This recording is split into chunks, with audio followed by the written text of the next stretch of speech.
Good afternoon, ladies and gentlemen. The chase towards the chase for the NNSCRA TaxSlayer Truck Series Championship continues on here today as we are at, don't adjust your TV sets, it is dirt. We are at the Riverside Rally Race Course here today. We were originally supposed to go to Canadian Tire Motorsports Park, however, pit road issues kind of caused that to be a non-factor and we had to swap tracks. So here today we are going to go road course racing for the first and only time this season, but with a little bit of a twist. Things have become so congested as far as drivers trying to get into those available 8 playoff spots heading into the postseason of this series. Put it this way, inside of the top 30 in the point standings coming into this race, 10 drivers are former winners, but only 8 drivers right now currently hold those valuable playoff slots. Charles Jackson would currently hold the first seed, being the only repeat winner this season. Then it's Ace Garcia, M Saatchi, Nick Johnson, Joshua Hyatt, Jonathan Zoerlein, Alex Gray, and Joshua Ciculli holding the final position by 10 points over J Lopes and 22 points over a Daytona winner, Tony Green. But we've decided to up the ante in this race here today at Riverside Rally. 10 laps of racing here today, which is going to take them a little bit of time to get around this racetrack, so 10 laps isn't exactly a short distance race, plus the fact there will be no caution flags to bunch these drivers up, and these drivers have been given the opportunity of no damage. There is a very interesting turn after the first S's at the beginning of this road course, a very hard paperclip right-hander. It's almost a blind right-hander as well. You almost don't see it until you're right there. It's very difficult to break into that area, and a number of drivers usually plow into the wall without being able to make the corner. Well, here today, if these drivers want to do that, they can do that. May not make it out right side up, but they can do that. And it's going to come down basically to who's able to have the most, and I put this in quotes, finesse to make their way through this road course in 10 laps time to take the checkered flag. One thing we should point out in today's race as well, though, due to the fact that it's going to be almost around the lines of a demolition type derby race, winner take all, there are no stage points awarded in today's event. It's basically you win the race, you get a playoff point, and everybody accumulates whatever points they would if this were a regular race without stage points. So no stage points in today's event. Drivers, start your engines. So just upping the ante, making things a little bit different here as we get closer and closer towards the playoff section of this season. Talk about upping the ante. Of course, if you love road course racing and you like those kind of races, well, you're going to want to tune into our upcoming race for the Hershey's Cup Series as we'll be going to the home of the Turn of Death, Thornton International Raceway. But it's Top Gun Motorsports on the front row. Zach Rogers, who finished second place 3 weeks ago at, what track was it? All of a sudden I can't place it. Mr. J Lopes, I can't remember where the track was, but he and Tristan Allen will get us underway. The green flag is out. Let's roll. Zach Rogers, we mentioned, comes into this race inside the top 10 in the point standings, 9th in points, so a win would definitely put him into the conversation of the chase for the championship. As watch up here through these S's, watch when they get up here to this section of the race course. Right here comes that right-hander I was telling you about, and let's see how they take it. This may not be pretty.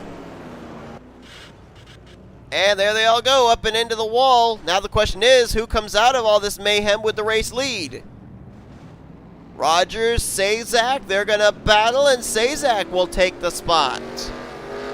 So Eli Sazak to the race lead. Zach Rogers back in second. And then it's Carter Friesen in third, Ryan Brommer fourth, and Nicholas Raill currently in fifth. Gabe Williams way back here, along with, looks like that was the 83 of Joshua Hyatt, and there's another car that appears to be stuck. That's J Lopes in the 23. Hyatt had to teleport to pit road as well. A couple of former winners this season. Lopes was trying to get himself into one of those playoff spots, was 10 points behind Ciculli, 28th in the standings. This might knock him outside the top 30 in points. And Joshua Hyatt came into this race, I believe in the number 5 seed, 14th in the point standings, our Dover race winner. Sazak's going to come around, and he's going to lead the first lap. Excuse me. Some more drivers on pit road as well. Jessica Miles, and I believe the points leader, A Garcia, was just on pit lane in the 51. Of course, any incident that takes place with those particular drivers, we will break in with our NSCRA split cams so you can see what happened to him. And now we got to see what is Zach Rogers going to do here with Sazak coming down into this right-hander. He's going to try and slide job him. Didn't work. And look at Ryan Brommer slide job both Rogers and Carter Friesen. He moves into second. Ryan Brommer's had a very consistent year. Second in the point standings, only to Ace Garcia. And now the top four have kind of broken away. Sazak in the lead, Brommer in second, Friesen in third, Rogers back in fourth. Then you got to go back to Caitlin Tsang there in fifth. Oh, and Shane Lake goes around. Ricky Cervantes also spinning out, and there goes Nicholas Raill off the course. In the 94, he and Shane Lake, I think, might be stuck. Yeah, Nicholas Rail's stuck for sure, and I don't think Lake's going to get back up on the surface. It's like an uphill there, a little bit of a hill that I don't think he'll be able to make. Dylan Theroux and Gabe Williams back here struggling. If you look on pit road, there is A Yepez, Jessica Miles. Lake just had to teleport Nicholas Raill there as you just saw Sazak cross the line. Ace Garcia's on pit road, Nick Johnson, Charles Jackson, Joshua Hyatt, Jordan Lopes, and Marcus Saatchi. Just about every one of these drivers on pit road, with the exception of maybe Lake and Miles, are former race winners this season. And Ryan Brommer trying to take the race lead away from Sazak, heading into that dangerous corner. Oh, he just door banged him, did Sazak. He's going to spin around into the wall. And Carter Friesen says, thank you very much, I'll take the top position. Eli Bright spins around there, and you see that when you get into this grass, there's very little grip, and it almost brings your car to a complete halt.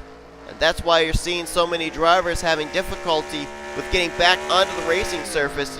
I've raced this track before, and you literally have to put the truck in, or the car, whichever you're driving, in reverse to try and get back onto the racing surface. You cannot in any way drive forward without creeping, and I mean literally creeping towards the racing surface, and even then it may not work.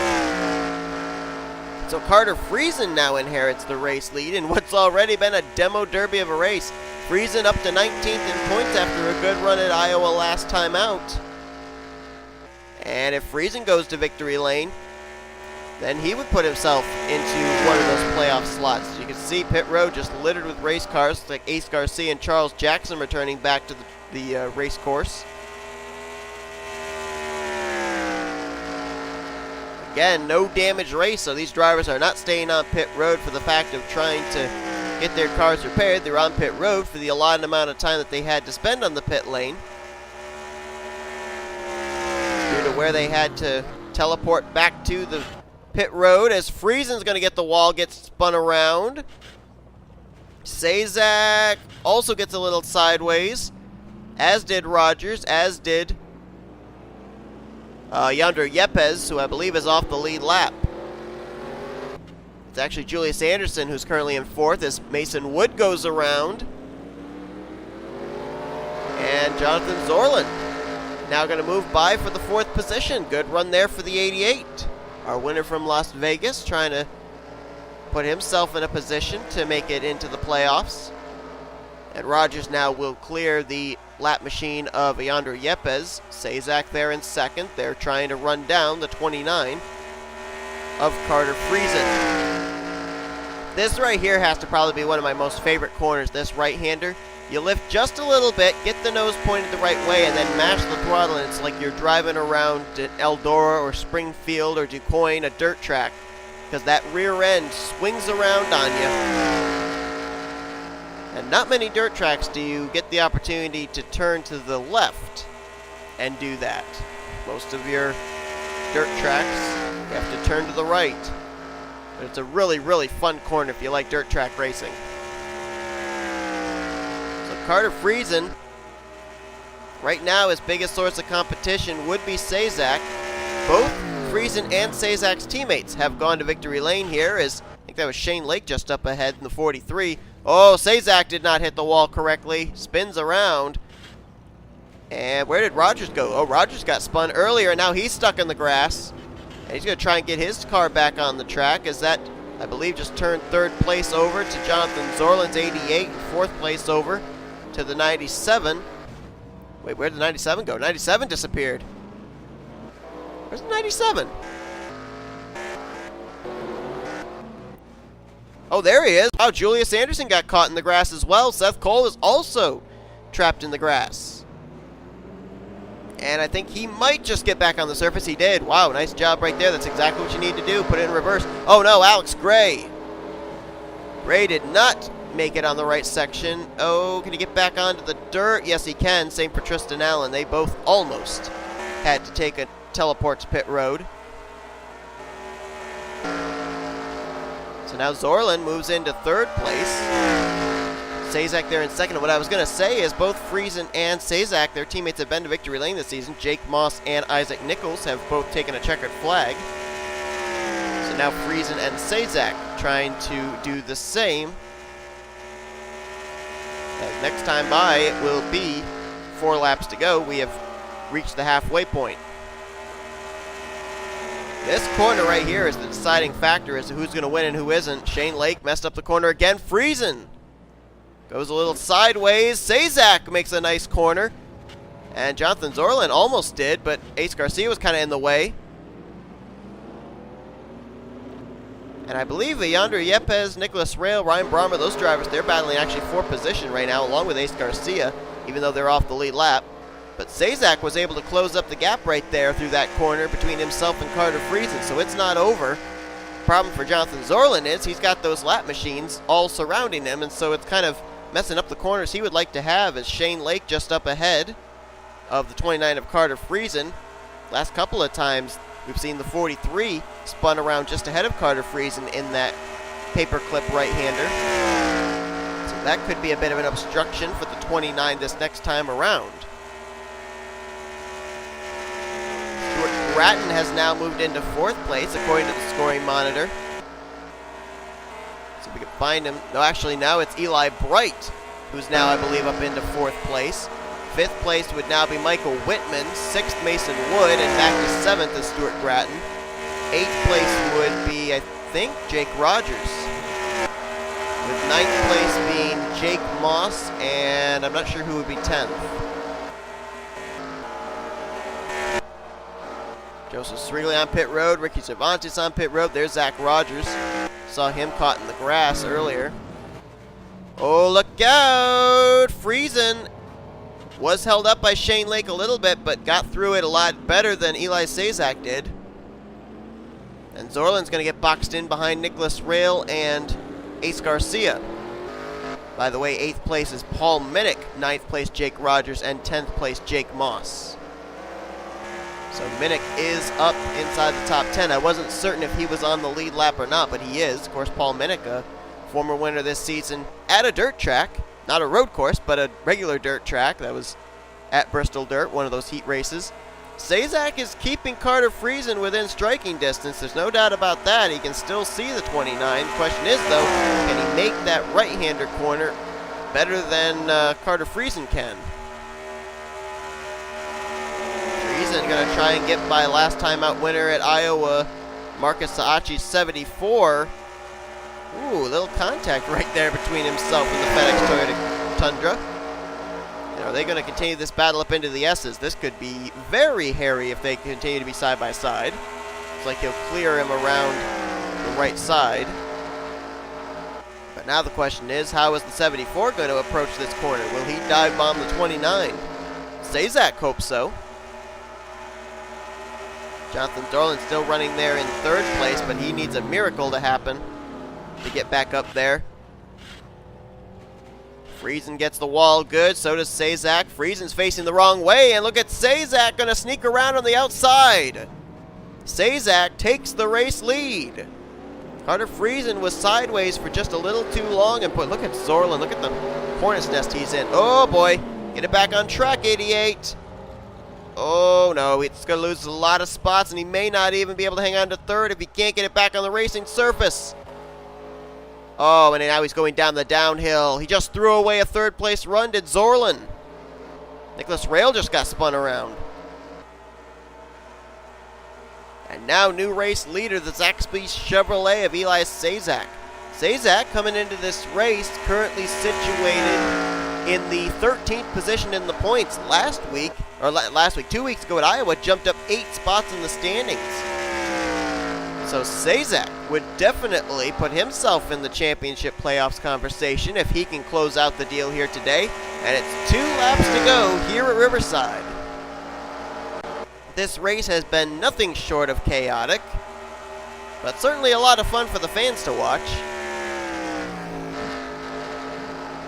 Tony Green just up ahead of Sazak, and Sazak's going to be able to clear him before they get up here to this right-hander. Now the question is, can Sazak be smooth here through this corner, or at least not put himself in a position where he can't get the car refired? He's going to spin it around. Tony Green spins it around. Friesen gets it faced the right direction. Can he get enough of a run here into this straightaway? Look out for Patrick Smith. Makes a little contact with him. 4 wide down this stretch. Good grief.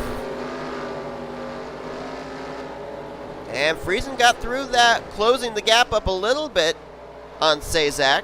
He's got Marcus Saatchi between himself and the 0-5, but Sazak also has Tony Green just ahead of him. Mason Wood has moved up to 3rd, Stuart Gratton up to 4th, and Marty Zakala now up to 5th place. We saw Top Gun Motorsports had the front row starting spots here today with Zach Rogers and Tristan Allen, and now Zakala is up inside the top 5, and oh, look at this. Look at this.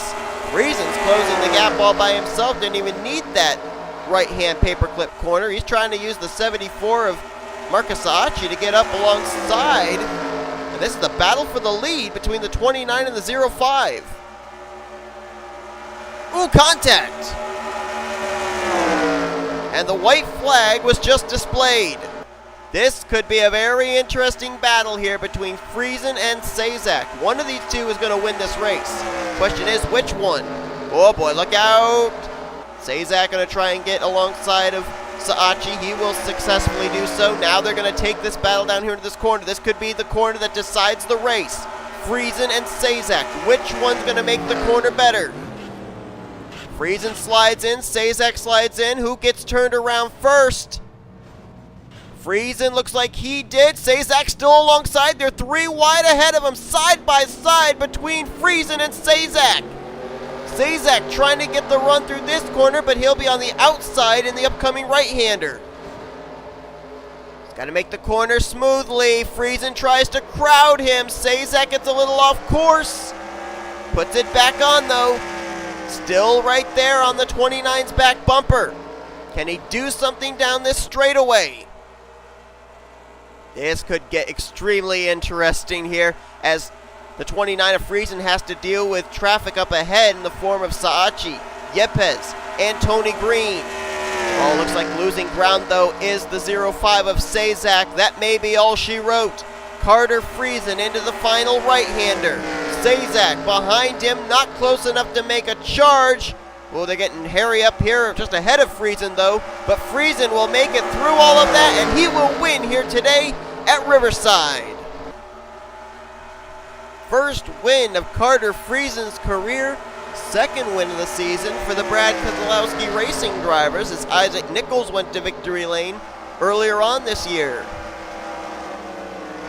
Sazak so close, but it looked like Friesen was stronger in the second half of the course for the last couple of laps. We saw back with 2 to go how he was able to run down Eli Sazak to even be able to battle for the race lead coming to the start-finish line. So I think when Sazak was not able to get by Carter Friesen after they got out of this paperclip right-hander, that was basically the proverbial white flag. Sazak was not able to do anything else to get around the 29. Well, that was an interesting race. Race standings are not yet official. We're still waiting for drivers on the lead lap to cross the start-finish line, but the top 10 are official. Carter Friesen brings home the win driver that came into this race, currently situated 19th in points. This will move him up even more in the point standings and more than likely put him in the hunt for one of the playoff positions this season. E Sazak will finish the day out in second, so this might move him into the top 10 in points, but still chasing that first win. Mason Wood, great run for him there in third place. Fourth place was Marty Zakala with Alex Gray in fifth. Then it was Jake Moss in sixth, so good run for the two drivers at AS Racing, second and sixth.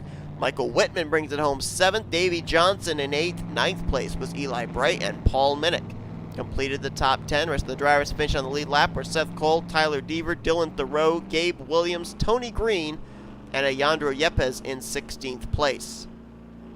Look on down through the remainder of the finishing results from today's event, and most of the drivers that finished off the lead lap all the way on down were pretty much drivers that got off course and just couldn't get back on. Spent a number of laps on pit road and ended up falling a lap down as a result of it.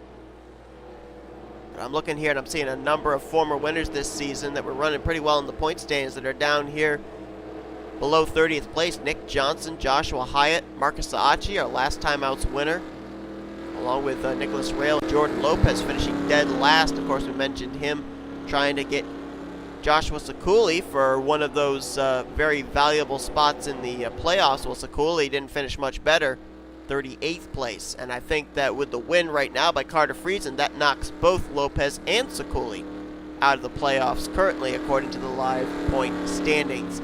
But that is going to do it here for today's race from Riverside. If you enjoyed this Wreckfest and chaotic race, be sure to give this video a like, subscribe to become part of the crew today. The chaos will continue as we are going to be heading to the Thornton International Raceway for our Hershey's Cup Series event here to complete this race weekend. But here are your overall point standings heading into our next race, which I assure you will be a little bit more race-oriented rather than wreck-oriented.